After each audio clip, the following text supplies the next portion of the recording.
130 से कम होकर 113 तक आ गई है। 5 वर्ष से कम आयु के बच्चों की मृत्यु दर भी पहली बार घटकर 36 तक आ गई है, जो वैश्विक दर 39 से कम है। महिलाओं की समान भागीदारी को आवश्यक मानने वाली मेरी सरकार नए नए क्षेत्रों में बहनों बेटियों के लिए नए अवसर बना रही है। भारतीय वायुसेना की फाइटर स्ट्रीम हो, मिलिट्री पुलिस में महिलाओं की नियुक्ति हो या फिर अंडरग्राउंड माइंस में तथा ओपन कास्ट माइंस में महिलाओं को रात्रि में कार्य करने की अनुमति, ये सभी निर्णय पहली बार मेरी सरकार ने ही लिए हैं। महिला सुरक्षा को ध्यान में रखते हुए वन स्टॉप सेंटर, अपराधियों का राष्ट्रीय database, emergency response support system और देश भर में फास्ट ट्रैक कोर्ट पर तेजी से काम किया गया। माननीय सदस्यगण, 21वीं सदी की वैश्विक आवश्यकताओं और चुनौतियों को ध्यान में रखते हुए सरकार ने राष्ट्रीय शिक्षा नीति की घोषणा की है। राष्ट्रीय शिक्षा नीति में पहली बार छात्रों को अपनी रुचि के हिसाब से विषय पढ़ने की आजादी दी गई है। किसी कोर्स के बीच में भी विषय और स्ट्रीम बदलने का विकल्प युवाओं को दिया गया है। मेरी सरकार ने ई विद्या के अंतर्गत स्कूली शिक्षा के लिए दीक्षा ऑनलाइन पोर्टल को one nation one digital platform के रूप में विकसित किया है। विद्यार्थियों के हितों के लिए संवेदनशील मेरी सरकार ने जेईई और नीट परीक्षाओं का भी सफल आयोजन कर उनका 1 साल व्यर्थ होने से बचाया है। माननीय सदस्यगण, मेरी सरकार का मानना है कि सबसे ज्यादा वंचित वर्गों की सामाजिक और आर्थिक विकास की यात्रा गुणवत्ता युक्त शिक्षा से आरंभ होती है। सरकार की विभिन्न छात्रवृत्ति योजनाओं का लाभ ऐसे ही 3 करोड़ 20 लाख से ज्यादा विद्यार्थियों को मिल रहा है। इनमें अनुसूचित जाति, पिछड़ा वर्ग, वनवासी एवं जनजातीय वर्ग और अल्पसंख्यक समुदाय के छात्र छात्राएं शामिल हैं। सरकार का प्रयास है कि ज्यादा से ज्यादा पात्र और जरूरतमंद विद्यार्थियों को छात्रवृत्तियों का लाभ मिले। इसके साथ ही अनुसूचित जाति के विद्यार्थियों को दी जाने वाली पोस्ट मैट्रिक छात्रवृत्ति में केंद्र सरकार के हिस्से को भी बढ़ाया जा रहा है। इसी प्रकार जनजातीय युवाओं की शिक्षा के लिए हर आदिवासी बहुल ब्लॉक तक एकलव्य आवासीय मॉडल स्कूल के विस्तार का काम भी किया जा रहा है। अब तक इस प्रकार के 550 से ज्यादा स्कूल स्वीकृत किए जा चुके हैं। शिक्षा के साथ साथ नौकरी की प्राथमिकताएं आसान करने और व्यवस्थित करने पर भी मेरी सरकार का जोर है। ग्रुप सी और ग्रुप डी में इंटरव्यू समाप्त करने से युवाओं को बहुत लाभ हुआ है। सरकार ने नेशनल रिक्रूटमेंट एजेंसी का गठन करके नौजवानों को नियुक्ति के लिए कई अलग अलग परीक्षाएं देने की परेशानी से मुक्त किया है। माननीय सदस्यगण, मेरी सरकार सबका साथ, सबका विकास, सबका विश्वास के मंत्र के साथ देश के हर क्षेत्र और हर वर्ग के विकास को प्राथमिकता दे रही है। दिव्यांगजनों की मुश्किलों को कम करने के लिए देश भर में हजारों इमारतों को सार्वजनिक बसों और रेलवे को सुगम बनाया गया है। लगभग 700 वेबसाइटों को दिव्यांगजनों के अनुकूल तैयार किया गया है। इसी तरह ट्रांसजेंडर व्यक्तियों को भी बेहतर सुविधाएं और समान अवसर देने के लिए transgender persons protection of rights act लागू किया गया है। डी नोटिफाइड नोमैडिक एवं सेमी नोमैडिक कम्युनिटीज यानी विमुक्त, घुमंतु और अर्ध घुमंतु समुदायों के लिए भी विकास एवं कल्याण बोर्ड की स्थापना की गई है। विकास की दौड़ में पीछे रह गए देश के 112 आकांक्षी जिलों में मेरी सरकार प्राथमिकता के आधार पर विकास योजनाओं को लागू कर रही है। इसका बहुत बड़ा लाभ आदिवासी भाई बहनों को हो रहा है। आदिवासियों की आजीविका के प्रमुख साधन यानी वन उपज की मार्केटिंग और वन उपज आधारित छोटे उद्योगों की स्थापना का काम भी जारी है। ऐसी कोशिशों से लगभग 600 करोड़ रुपए की अतिरिक्त राशि जनजातीय परिवारों तक पहुंची है। सरकार द्वारा 46 वन उपजों पर एमएसपी 90% तक बढ़ाई गई है। माननीय सदस्यगण, आधुनिक टेक्नोलॉजी का भारत में विकास और हर भारतीय की आधुनिक टेक्नोलॉजी तक आसान पहुंच आत्मनिर्भर बनते भारत की अहम पहचान है। 2 गज की दूरी की अनिवार्यता के बीच देश की संस्थाओं और नागरिकों ने डिजिटल इंडिया की ताकत से देश की रफ्तार को थमने नहीं दिया। पिछले वर्ष दिसंबर में यूपीआई से 4 लाख करोड़ रुपए से भी अधिक का डिजिटल पेमेंट हुआ है। आज देश के 200 से ज्यादा बैंक यूपीआई व्यवस्था से जुड़े हैं। इसी तरह डिजी लॉकर का 400 करोड़ से अधिक डिजिटल डॉक्यूमेंट्स के लिए पेपरलेस प्लेटफॉर्म की तरह उपयोग किया जा रहा है। उमंग ऐप पर भी देश के करोड़ों नागरिक 2000 से ज्यादा सेवाओं का लाभ ले रहे हैं। देश में 3.5 लाख से अधिक कॉमन सर्विस सेंटर ग्रामीण क्षेत्रों में लोगों को सरकारी सेवाओं से जोड़ रहे हैं। इसी क्रम में इंडियन स्टैंप एक्ट में संशोधन करके अब देश में ई स्टैंप की व्यवस्था भी लागू कर दी गई है। जनधन खातों, आधार और मोबाइल की त्रिशक्ति ने लोगों को उनका अधिकार सुनिश्चित किया है। इस जैम त्रिशक्ति की वजह से 1,80,000 करोड़ रुपए गलत हाथों में जाने से बच रहे हैं। मेरी सरकार द्वारा राष्ट्रीय डिजिटल हेल्थ मिशन के जरिए चिकित्सा सेवाओं को डिजिटल बनाने की शुरुआत भी की गई है। इसके माध्यम से आने वाले समय में देश के नागरिक डिजिटल अपॉइंटमेंट, डिजिटल रिपोर्ट के साथ साथ डिजिटल हेल्थ रिकॉर्ड जैसी सुविधाओं का लाभ भी उठा सकेंगे। हमारा अपना नेविगेशन सैटेलाइट सिस्टम नाविक भी आज भारत का गौरव बढ़ा रहा है। इसका लाभ अब हजारों मछुआरे साथियों को मिल रहा है।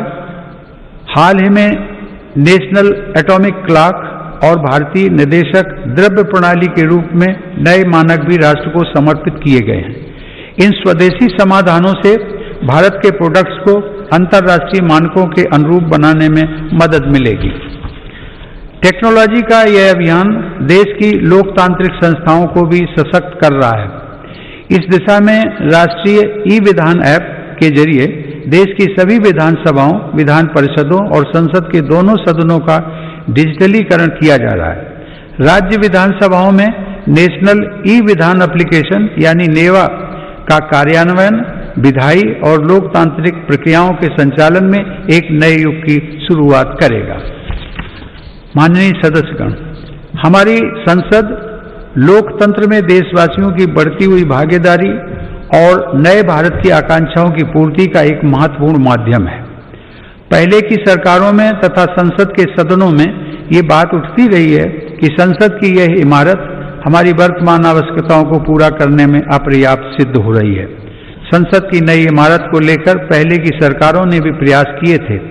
यह सुखद संयोग है कि आजादी के 75वें वर्ष की तरफ बढ़ते हुए हमारे देश ने संसद की नई इमारत का निर्माण शुरू कर दिया।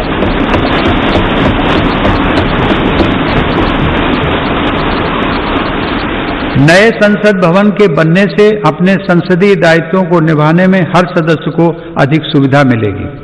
माननीय सदस्यगण, देशवासियों ने जिस तेजी से तकनीक और बदलाव को आत्मसात किया है वह इस बात का प्रमाण है कि आज हर भारतीय देश को नई ऊंचाई पर पहुंचते हुए देखने के लिए कितना आतुर है। देशवासियों की आकांक्षाओं को ध्यान में रखते हुए मेरी सरकार तेजी से निर्णय ले रही है और अर्थव्यवस्था से जुड़े हर सेक्टर में ऐसे सुधार कर रही है जिनकी प्रतीक्षा वर्षों से थी।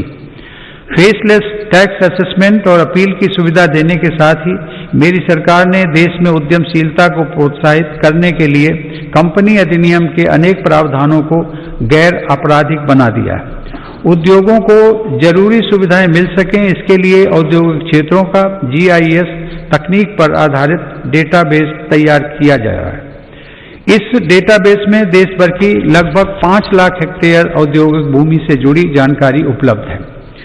मुझे खुशी है संसद के दोनों सदनों ने श्रमेव जयते की भावना पर चलते हुए श्रमिकों के जीवन में बदलाव लाने वाला निर्णय लिया है। 29 केंद्रीय श्रम कानूनों को कम करके 4 लेबर कोड बनाए गए। इन श्रम सुधारों में राज्यों ने भी अगुवाई की है। इन सुधारों से श्रम कल्याण का दायरा बढ़ेगा, श्रमिकों को निश्चित समय पर मजदूरी मिल पाएगी और रोजगार के ज्यादा अवसर तैयार होंगे। नए लेबर कोड हमारी महिला श्रमिकों की अधिक और सम्मानजनक भागीदारी भी सुनिश्चित करते हैं।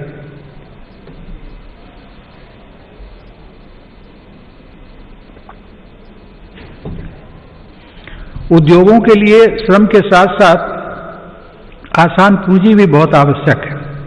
इसके लिए देश के बैंकिंग सिस्टम को सशक्त किया जा रहा है। देश में बड़े और शक्तिशाली बैंकों के निर्माण के लिए छोटे बैंकों का आपस में विलय भी इसी दिशा में उठाया गया कदम है।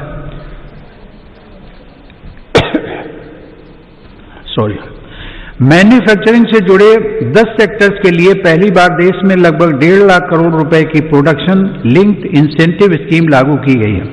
इसका लाभ इलेक्ट्रॉनिक्स सहित अनेक दूसरे सामान की मैन्युफैक्चरिंग में दिखने भी लगा है। देश और विदेश की अनेक बड़ी कंपनियों ने भारत में इन योजनाओं के तहत काम शुरू कर दिया है। मेरी सरकार भारत में बने सामान के उपयोग के लिए जन भागीदारी को प्रोत्साहित कर रही है। आज वोकल फॉर लोकल देश में जन आंदोलन का रूप ले चुका है।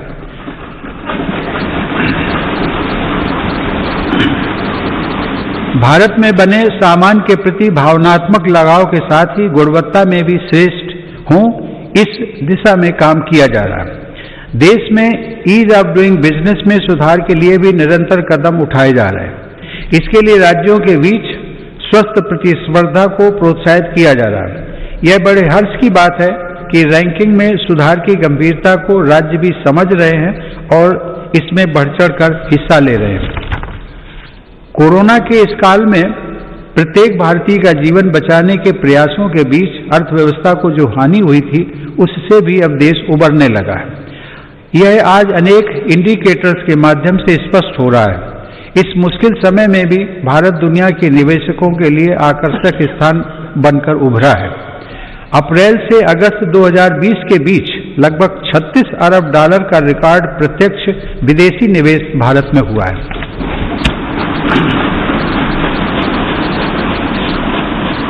माननीय सदस्यगण, मेरी सरकार मानती है कि देश में आधुनिक इंफ्रास्ट्रक्चर का निर्माण नए और आत्मनिर्भर भारत के लिए मजबूत नींव का काम करेगा। कोरोना काल में भी इंफ्रास्ट्रक्चर के अनेक बड़े प्रोजेक्ट्स पर तेजी से काम करना होना और उनको पूरा करना हमारी प्रतिबद्धता को दर्शाता है। चेन्नई से पोर्ट ब्लेयर तक सबमरीन ऑप्टिकल फाइबर केबल हो, अटल टनल हो या फिर 4 धाम सड़क परियोजना, हमारा देश विकास के कार्यों को आगे बढ़ाता रहा।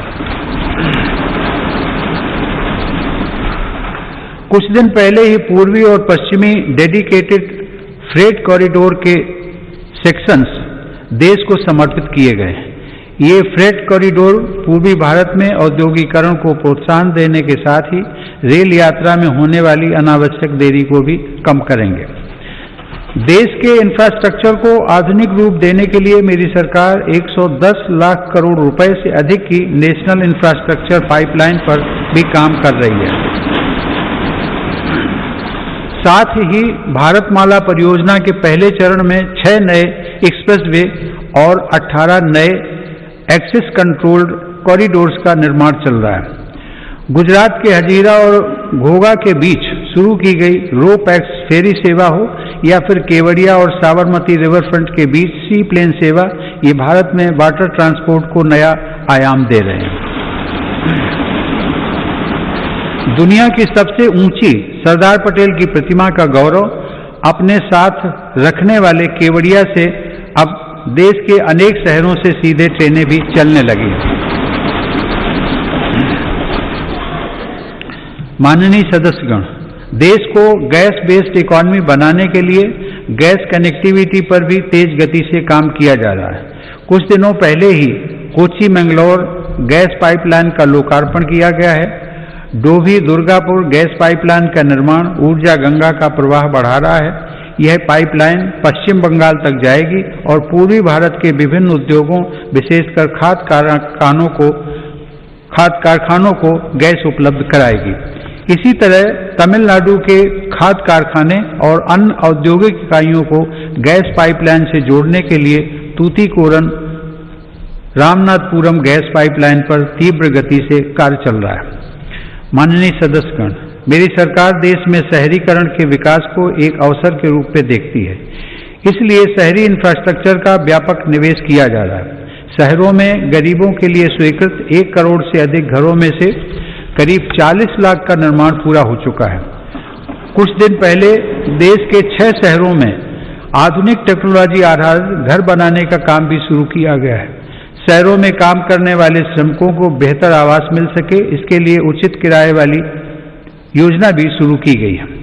शहरों में कनेक्टिविटी से जुड़ा इंफ्रास्ट्रक्चर भी सरकार की प्राथमिकता है। आज देश के 27 शहरों में मेट्रो सेवा के विस्तार के लिए काम चल रहा है। कुछ दिन पहले ही दिल्ली मेट्रो के एक रूट पर ड्राइवरलेस मेट्रो का परिचालन भी किया गया।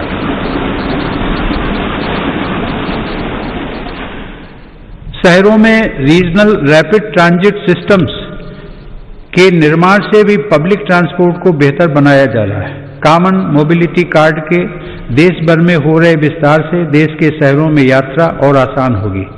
माननीय सदस्यगण, मेरी सरकार पूर्वी भारत के संपूर्ण और संतुलित विकास के लिए पूरी तरह से प्रतिबद्ध है। पूर्वोत्तर की भौगोलिक, सांस्कृतिक, भाषाई विशेषताओं और सामाजिक पहचान को सुरक्षित रखते हुए तेज विकास की नीति पर काम किया जा रहा है। ब्रह्मपुत्र नदी असम सहित उत्तर पूर्वी राज्यों की जीवन धारा है। इसी जीवन धारा को आर्थिक गतिविधियों का आधार बनाकर विभिन्न राष्ट्रीय जलमार्गों के आरंभ के लिए काम हो रहा है। इसका लाभ पूर्वोत्तर के किसानों, युवाओं और उद्यमियों को सभी को मिलेगा। अर्थ ब्रह्मपुत्र प्रोग्राम से इंटीग्रेटेड नेशनल वाटरवेज का विकास कर ब्रह्मपुत्र और बराक नदी को विकास की धारा बनाने का प्रयास जारी है। मेरी सरकार ने पूर्वोत्तर में स्थायी शांति के लिए संवेदनशीलता और सहभागिता की जिस नीति के साथ काम किया, उसका लाभ आज साफ दिख रहा है। आज पूर्वोत्तर में उग्रवाद समाप्ति की ओर है और हिंसा की घटनाओं में बड़ी कमी आई है। हिंसा के रास्ते पर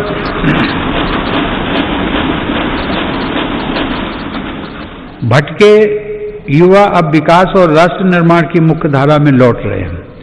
ब्रू शरणार्थियों के पुनर्वास को शांति और सौहार्द के साथ पूरा किया जा रहा है। इसी प्रकार ऐतिहासिक बोडो शांति समझौता भी हुआ है, जिसे सफलतापूर्वक लागू किया गया। समझौता होने के बाद इस बार बोडो टेरिटोरियल काउंसिल के चुनाव भी सफलता के साथ पूरे हुए हैं। माननीय सदस्यगण, मेरी सरकार देश की एकता और अखंडता को चुनौती देने वाली ताकतों से निपटने के लिए हर स्तर पर प्रयासरत है। एक तरफ जहां हिंसा प्रभावित क्षेत्रों में विकास को बढ़ावा दिया जा रहा है, वहीं दूसरी तरफ हिंसा फैलाने वाली ताकतों पर भी कड़ाई बरती जा रही है। इसी का परिणाम है कि नक्सली हिंसा की घटनाओं में बड़ी कमी आई है और नक्सल प्रभावित क्षेत्र का दायरा सिमट रहा है। मेरी सरकार की विकास नीति को जम्मू कश्मीर के लोगों ने भी भरपूर समर्थन दिया है। कुछ सप्ताह पहले ही आजादी के बाद पहली बार जम्मू कश्मीर में जिला परिषद के चुनाव सफलता के साथ संपन्न हुए।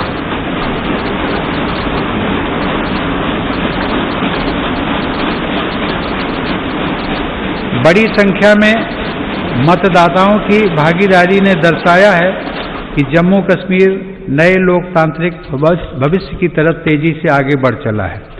प्रदेश के लोगों को नए अधिकार मिलने से उनका सशक्तिकरण हुआ है। आयुष्मान भारत सेहत योजना लागू होने के बाद जम्मू कश्मीर के हर परिवार को 5 लाख रुपए तक के मुफ्त इलाज का लाभ मिलना तय हुआ है।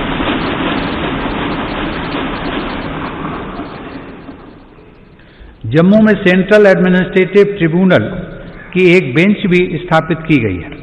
केंद्र शासित प्रदेश बनने के बाद कुछ महीने पहले लद्दाख स्वायत्त पर्वतीय विकास परिषद के चुनाव की प्रक्रिया भी सफलतापूर्वक संपन्न हुई है।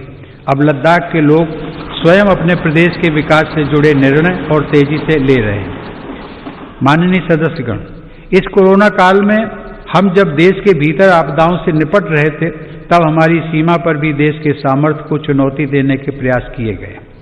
LAC पर द्विपक्षीय संबंधों और समझौताओं को दरकिनार करते हुए शांति भंग करने की कोशिश की गई, लेकिन हमारे सुरक्षा बलों ने न केवल पूरी सजगता, शक्ति और हौसले के साथ इन षड्यंत्रों का मुंह तोड़ जवाब दिया, बल्कि सीमा पर यथास्थिति बदलने के सभी प्रयासों को भी नाकाम किया।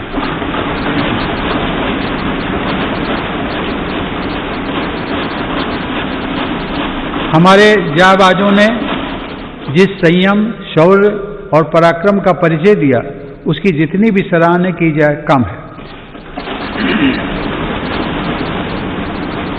जून 2020 में हमारे 20 जवानों ने मातृभूमि की रक्षा के लिए गलवान घाटी में अपना सर्वोच्च बलिदान भी दिया।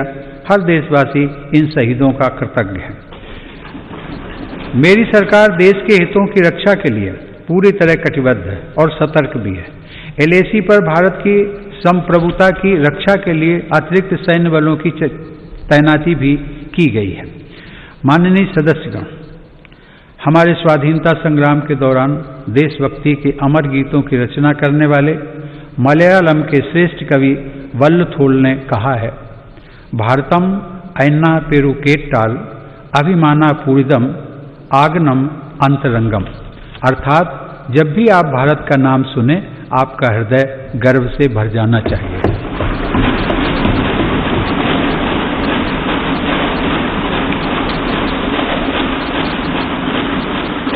मेरी सरकार भविष्य के भारत की व्यापक भूमिका को देखते हुए अपनी सैन्य तैयारियों को सशक्त करने में जुटी है। आज अनेक आधुनिक साजो सामान भारत की सैन्य क्षमता का हिस्सा बन रहे हैं। रक्षा क्षेत्र में आत्मनिर्भरता पर भी सरकार का जोर है। कुछ दिन पहले ही सरकार ने HAL को 83 स्वदेशी लड़ाकू विमान तेजस के निर्माण का ऑर्डर दिया है। इस पर 48,000 करोड़ रुपए खर्च होंगे। सरकार द्वारा मेक इन इंडिया को बढ़ावा देने के लिए रक्षा से जुड़े 100 से अधिक सामानों के आयात पर रोक लगा दी गई है। इसी तरह supersonic torpedo, quick reaction missile, tank और स्वदेशी राइफलों सहित अनेक अत्याधुनिक हथियार देश में ही बन रहे हैं। आज भारत